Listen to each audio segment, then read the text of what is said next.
taşınıyoruz. Her şey böyle hızlı ve konforlu olmadı. Yani bizim şehirden kasabaya göçümüz izlediklerimiz gibi o kadar da romantik değildi.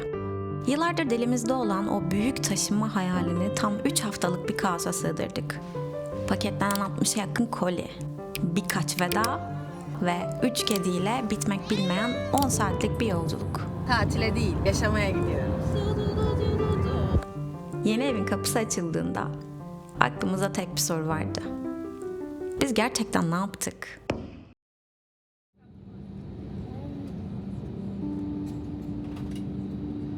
İlk olarak her şeyi geri dönülmez hale getiren imzaları attığımız o güne gidelim. Aslında bu sadece yeni bir ev tutma hikayesi değildi. Bir nevi İstanbul'a koca bir rest çekme anıydı. Çünkü İstanbul artık bizim için yaşanacak bir yer olmaktan çıkmıştı. Eminim bu duyguyu İstanbullu herkes biraz olsun hissediyordur. Her an ensemizde olan deprem korkusu, bitmeyen kalabalık, insanların o kronik mutsuzluğu ve giderek birbirine olan güvenin kaybolması. Burada yaşamak şehrin bütün stresini, gürültüsünü çekmek ama nimetlerinden de zerre faydalanamamaktı. Yani yaşamak sadece evde geçirilen bir vakitti artık bizim için. En büyük kırılma noktası da iş hayatımız oldu. Ben işten ayrıldım, kendime yeni bir iş kurmaya çalıştım. Bir süre sonra da Berkay da işi bıraktı ve birbirimize bakıp dedik ki ya eğer çalışmıyorsak bu betona ve bu hıza katlanmaya neden devam ediyoruz? Bize en azından daha küçük bir yerde 1-2 yıl idare edecek bir birikimimiz vardı. Ve bu birikimi de hayalimizi gerçekleştirmek için kullanmak istedik. Uçağa bindiğim zaman hala kafamda soru işaretleri vardı. Doğru bir şey yapıyor muyuz? Yapabilecek miyiz? Ama bu soruların hiçbir zaman bitmeyeceğini fark ettim. Masalarınızı kapatınız ve güneşliklerinizi açınız. Elektronik cihazları ve cep telefonlarınızı cebinizde veya çantanızda muhafaza ediniz. En azından yola çıkıp yolda ne olacağını görmek daha mantıklı geldi. Baktığımızda şuradayız bak. Evet, doğru. Bu arada asıl evi tutmadan önce birkaç yerde gezdik. Onlardan biri de havaalanına inerken karşılaştığımız bu ev oldu. Cep telefonlarınızı şu andan itibaren kullanabilirsiniz. Neyse indim. Söyleyecek bir şeyim yok gibi. Evi tutmaya giderken aslında kafamızda her şey netti. Ama içeri girip etrafa baktığım anda unutamıyorum. Önümüzde sakin bir göl. Arkamızda o devasa dağ. Şehrin gri duvarlarından sonra bu manzara hak verirsin ki çok büyüleyici ve çok akıl çeliciydi. Düşününce her güne bu manzarada başlama fikri, aman tanrım. Günün geri kalanında da ev sahibiyle anlaştık. Hızlıca evin ölçülerini aldık. Ufak bir kutlama yemeği yaptık ve İstanbul'a dönüşle tamamladık. Yani bu da demek oluyordu ki artık o imzayı atmıştık ve hayal bir anda gerçek olmuştu.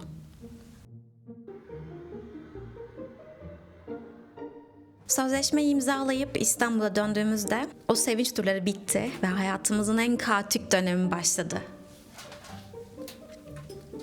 Taşımanın en zor kısımlarından biri de tüm o eşyalara yetecek kadar koli bulma serüveniydi. Vaktimiz kısıtlı olduğu için hiç şunu atarız, bunu veririz diye ayrıştırmaya girmeden ne bulduysak paketledik. Ve o koliler doldukça insanın yüzüne çok ağır bir gerçek çarpıyor. Ya biz ne kadar çok eşya biriktirmişiz. Bunu hep fark ediyorduk. Ama toplarken acı gerçekle daha net çarpıştık.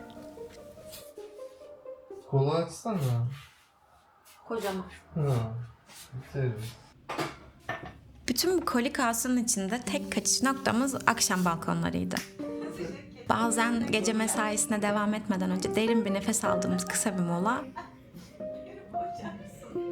Bazen de meşhur acaba doğru mu yapıyoruz yoksa büyük bir hata mı krizlerini masaya yatırıp bir sonuca bağlamaya çalıştığımız yer. Fiziksel yorgunluk bir noktadan sonra yerini o hafif delirme haline bırakıyor. O anlarda da bütün bu göç stresinin ortasında aldığımız kilolarla dalga geçip kendi sinirlerimizi bozuyoruz. Günler geçtikçe ev bir yuva olmaktan çıkıyor. 19 Ekim. Soğuk bir depoya dönüşüyor. İşin aslı koskoca evde resmen tek bir odaya hapsolduk. Uyuduğumuz, kahvaltı ettiğimiz, dinlendiğimiz, hatta çalıştığımız tek yer salon oldu. Çok mantıklı. Çünkü koliler kapandıkça kediler zarar vermesin diye onları teker teker diğer odalara kilitliyorduk. Eşyalar azalıyor, bizim de konfor alanımız sıfırlanıyordu. Her yeni gün o salona serdiğimiz yer yatağında uyanıyorduk. Taşınma günü de yaklaştıkça artık dağınıklığın ve temizliğin ucunu tamamen kaçırmıştık. Tabii bu alan daralmasından en çok nasibini alanlar Pavanoslar oldu. Pablo, Mona ve Oscar kendi krallıklarının küçüldüğünü görüp başta şaşırdılar ama bir yandan da evi dolduran o koli dağları gözlerini parlatıyordu. Abla? Ne olduğundan tamamen habersizlerdi ama onları götüreceğimiz o yeni evin sunacağı alanla gönüllerini alacağını düşünüyordu. Yola çıkmamıza da bir gün kala o bitmek bilmeyen yolculuğu geçirecekleri taşıma çantalarını aldık ve içine girip alışsınlar diye onlara bir kısa tanıttık. Ya Mona bırak ayağı, bildiğin şey işte ya. Hadi ben de şunu koklayayım. Kibar kibar.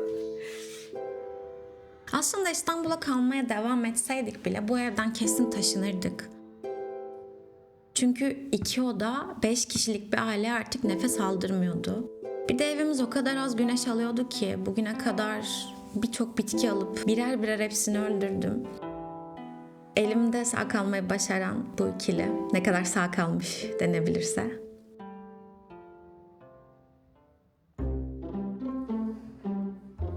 Evi toparlarken insana en çok batan şey de o illüzyon anı. Tam oh be bitti diyorsun, yeni bir alan daha gözüne çarpıyor. Mesela dairenin dışında bir minik depo odalarımız var. En son orası kalmıştı. Ne zaman biteceğini anlayamıyorsun yani.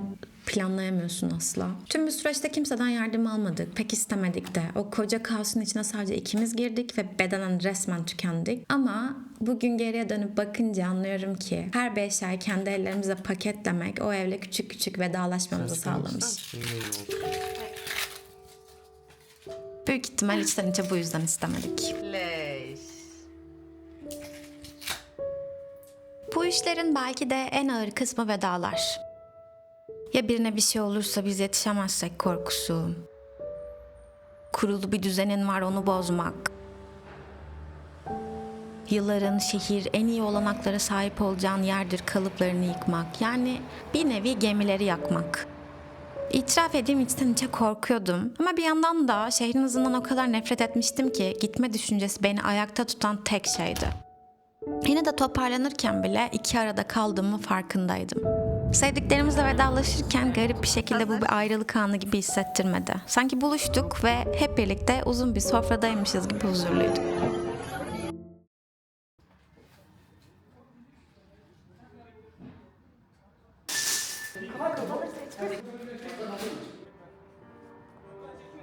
Nakliye kamyonu yola çıkıp ev tamamen boşaldığında saat epey geç olmuştu.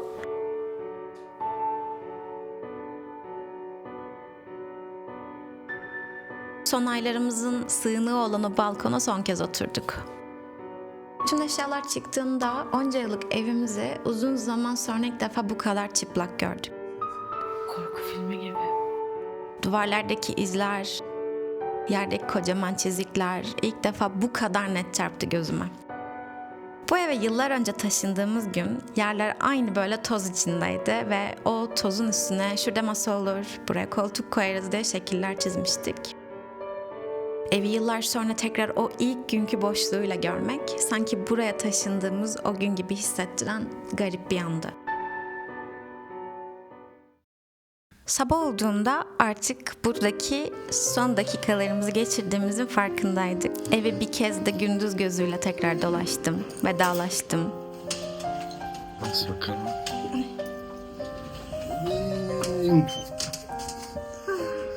Kapımızla, apartmanın kapısıyla. Ben gider. Nakliye bizden bir gün sonra geleceği için arabaya sadece acil ihtiyaçları almaya karar verdik. Kediler, mamalar, şişme yatak. İşte o sırada her gün story'cinin günlüğü videolarını yapıyordum. O yüzden gerekli olabilecek şeyler, bilgisayarlar falan derken araba ağzına kadar doldu. Ve 3 kediyle bitmek bilmeyen o 10 saatlik yolculuk başladı. Şu an Çeşme Aydın yolunda. Yollardayız. 3 kedi, 2 insanla birlikte yolculuğumuz tüm yavaşlığıyla devam ediyor. Taşımak nasıl bir şey, heyecanlı? Taşımak çok yorucu bir şey. Heyecan kısmını yaşayamıyoruz çünkü çok fazla yorucu etken oluyor. Ama azaltamıyorsun. İlla bir şey çıkıyor. Ev toplamak demek nakliye şirketi gelene kadar asla gerçekleşmeyen bir şey. Bitmiyor. Onlar gidince de bitmiyor. İçinde bir keşke var mı? İçimde bir keşke var mı? Keşke de erken gitse. İyikiler var. İyi ki deniyoruz. Yıllardır ağzımızda, dilimizde. Ne bekliyorsun? İstiyorsun, ne ihtiyacın var? Oraya Oraya vardığımda beklediğim şey, şu an için ilk beklentim oraya varmak. Vardığında değil de oradaki yaşamdan beklenti. Niye böyle bir karar aldın? Çok kalabalık artık İstanbul ya. Yani İstanbul olsun, büyük şehirler olsun bir tık kalabalık. İnsanlar mutsuz. Her şey bir telaş, hüzün, can sıkıntısı, ekonomik kaygılar olsun. Etkinlikler, bir sürü konserler, arkadaşlar, eşin dostun, bir sürü imkan var. Şehir hayatı demek, bütün imkanlara ulaşmak demek. Bunları ardında bırakıp gidiyorsun. Ama birçoğu zaten biz oradayken de yapmadığımız şeylerdi. Sevdiklerin kısmı boşlukta ama olsun. Gidersin, gelirsin, gelirler, giderler. Daha kaliteli bir birliktelik olacağına inanıyorum. Tunca'nın yürüyerek konuşmasındansa benim konforlu arabada. Oyun kanalı olan Tunca Aslan. Buradan selam olsun. Arkada da Moniş. Mana'nın sesi. Ben konuşurken de nereye geldik? Karacabey, Mustafa Kemal Paşa 2 gişelerine geldik. Burada oturanlara da selam olsun. Ne yapalım? Dökülme riski çok. Tamam ben kucaklayacağım ikisini Ya de bir yine. sonraki yere kadar. Aynen. Ya da bir şey ver bana. Yok.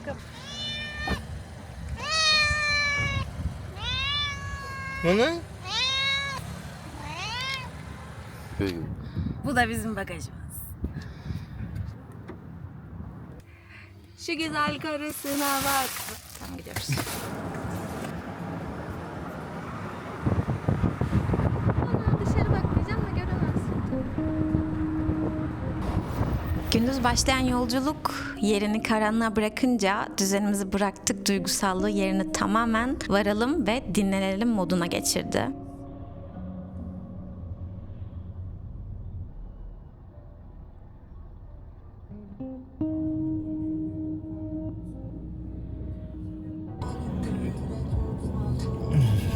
+8 dediler. Bir tık yalan ve şov olduğunu düşünüyorum.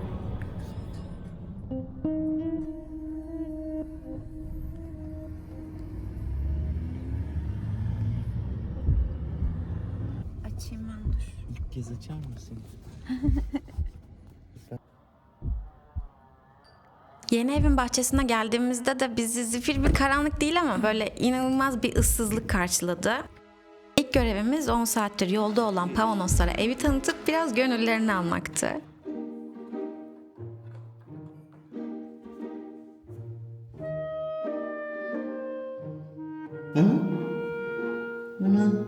Arkası falan dönüyor. Evet.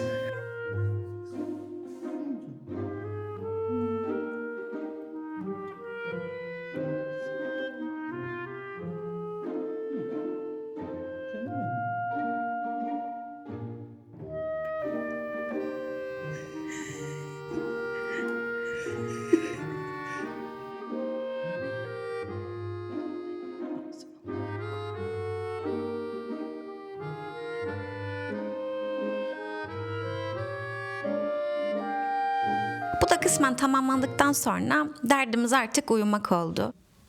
Ama böyle bir yerde akşamın o kadar soğuk olacağını kestirememiştik.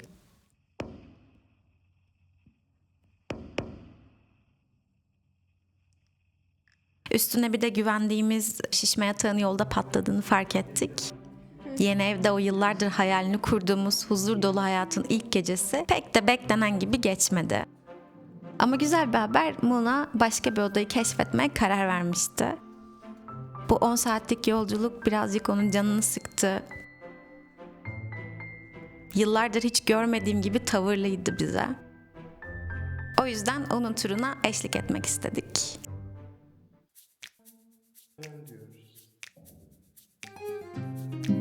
O günlere dönüp baktığımda aslında ne kadar yorulduğumu, ne kadar da delice bir şey yaptığımı yeni yeni fark ediyorum sanırım. Buradaki günlerim ilk gecemiz gibi mi geçer yoksa o hayalini kurduğum sessizliğe mi dönüşür?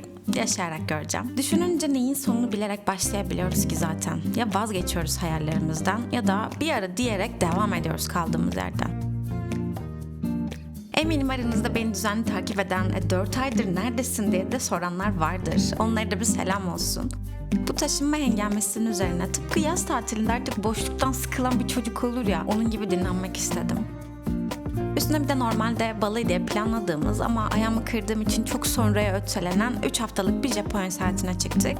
Ama ben artık döndüm. Bundan sonraki videolarda burada geçen ayları biraz daha Japonya maceramı izleriz.